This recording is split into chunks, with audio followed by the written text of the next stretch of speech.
The Wizard and the Frog by Martin J. Down. Once upon a moonlit night, a wizard and a frog took flight, up through the clouds, out over the ocean, to gather the parts of a magic potion. Garlic and liver in slime from a river, a fish scale, a rat's tail, 2 teeth and a feather, a snowflake, a rice cake, all mixed up together. Their first stop was France, where, quite by chance, the frog met his cousin Marcel. "Cousin Hugh, is that you?" asked Marcel with a mew. For Marcel was a cat, and a fine one at that. Hugh had some explaining to do.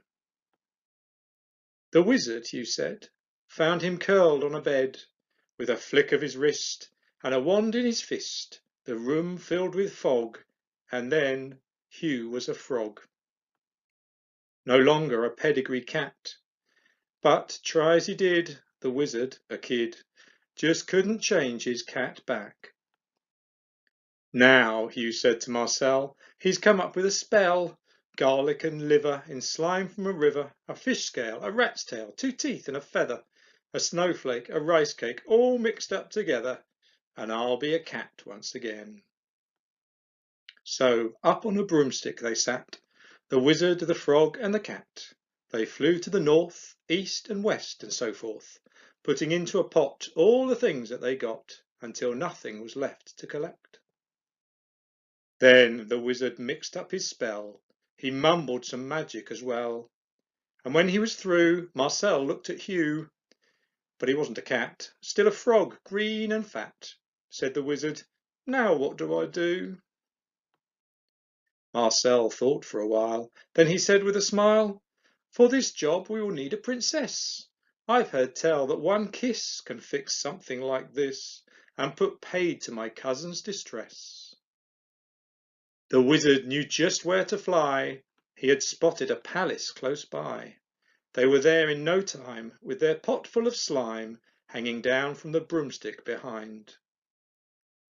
By an apple tree in her garden they begged the princess's pardon, and made their request, which she thought was a jest.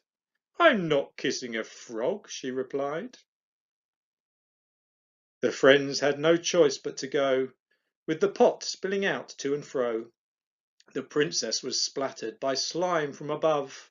As she breathed in the smell, she fell under the spell, which turned out to be one of love. "Come back," she called up in appeal, and she offered the wizard a deal. "I will set your cat free, if you'll marry me." Well, how's a poor wizard to feel? So, thanks to a lucky love potion, preparations were set into motion for a wizard with 2 cats in tails and top hats, and a beautiful princess in a long flowing white dress, to wed beneath the apple tree. And all lived ever after, happily.